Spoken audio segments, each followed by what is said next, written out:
ശ്രീ ഗണപതിയെ നമ. അവിഘ്നമസ്തു. നക്ഷത്രജാലത്തിലേക്ക് ഏവരെയും സ്വാഗതം ചെയ്യുന്നു. ഇന്ന് നമ്മൾ ഉത്രട്ടാതി നക്ഷത്രമാണ് പറയുന്നത്. 27 നാളുകളുടെ രാശിമാറ്റം 2025 അതാണ് പറഞ്ഞുകൊണ്ടിരിക്കുന്നത്. ചാനൽ സബ്സ്ക്രൈബ് ചെയ്യാത്തതുണ്ടെങ്കിൽ സബ്സ്ക്രൈബ് ചെയ്യുക. ബെല്ലിൻ്റെ ആകത്തുള്ള ചിത്രം തൊട്ട് കഴിഞ്ഞാൽ 3 ഓപ്ഷൻ വരും. ഓൾ എന്നുള്ളൊരു സ്ഥലത്ത് തൊട്ട് കഴിഞ്ഞാൽ എല്ലാ വീഡിയോയും നിങ്ങൾക്ക് ആദ്യം മുതൽ ലഭിക്കും. പ്രവർത്തന മേഖലയിൽ അനുകൂലമായ തീരുമാനങ്ങൾ എടുക്കുന്നൊരു വർഷമാണ് ഈ വർഷം. അത് എന്ത് പ്രവൃത്തിയിലാണോ ഏർപ്പെട്ടിരിക്കുന്നത്, അല്ലെങ്കിൽ എന്ത് കാര്യമാണോ ചെയ്തുകൊണ്ടിരിക്കുന്നത്, അല്ലെങ്കിൽ നിങ്ങളുടെ ജീവിതത്തിൽ തന്നെയാണെങ്കിലോ അനുകൂലമായൊരു തീരുമാനങ്ങൾ എടുക്കുന്നൊരു വർഷമാണ് ഈ 2025. ഏത് സാഹചര്യത്തിലും ഉത്സാഹത്തോടെ പെരുമാറാൻ ഒന്ന് ശീലിക്കുക.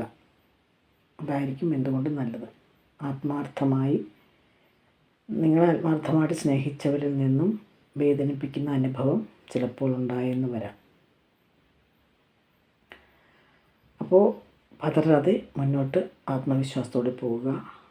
തിരിച്ചടികളും പ്രതീക്ഷിക്കാം ഈ വർഷം. ഈ സന്ദർഭത്തിലെല്ലാം മനസ്സൊരിക്കലും പതറരുത്. ആത്മവിശ്വാസം കൈമുതലാക്കി മുന്നോട്ട് പോകുക. എന്നാൽ ഒരു ചെറിയ പ്രശ്നമുണ്ടല്ലോ. അപവാദങ്ങളിൽ ചെന്ന് വീഴാനുള്ള സാധ്യത കാണുന്നുണ്ട്. അതുകൊണ്ട് തന്നെ കരുതലോടെ മുന്നോട്ട് പോകുക. ദുരഭിമാനം ഇത്തിരി കൂടുതലാണ് നിങ്ങൾക്ക്. അതുകൊണ്ട് തന്നെ വാശി പിടിച്ച് തീരുമാനങ്ങൾ എടുക്കാതിരിക്കുക. ആ സ്വഭാവം പൂർണ്ണമായി ഒഴിവാക്കുക. കുറച്ചൊക്കെ വിട്ടുവീഴ്ചയൊക്കെ ചെയ്ത് അതിലൂടെ ജീവിതത്തിൽ നേട്ടങ്ങൾ ഉണ്ടാക്കിയെടുക്കുന്നതാണ് നല്ലത്. അതിനു വേണ്ടി ശ്രമിക്കുക. ആരോഗ്യകരമായ ബുദ്ധിമുട്ടുകൾ ഉണ്ടായെന്ന് വരാം.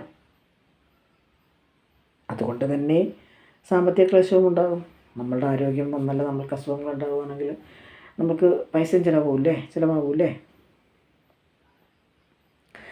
അത് സ്വയമേ ക്ലേശങ്ങൾ സഹിച്ച് ആരോഗ്യം കളയാതിരിക്കുക. മനസ്സിലായോ? സ്വയമേ സഹിച്ച് ഇപ്പോൾ എന്തെങ്കിലും വന്നാൽ മരുന്ന് വാങ്ങാതെയോ, എന്തെങ്കിലും മനസ്സിന് ബുദ്ധിമുട്ടുണ്ടെങ്കിൽ അല്ലെങ്കിൽ തുറന്നു പറയാതിരിക്കുകയോ ഒക്കെ ചെയ്തെല്ലാം സ്വയം അങ്ങ് മനസ്സിലൊതുക്കി ആരോഗ്യം നശിപ്പിക്കാതിരിക്കുക. സാമ്പത്തിക ബുദ്ധിമുട്ടുകൾ ഉണ്ടാകുന്ന വർഷമാണ്.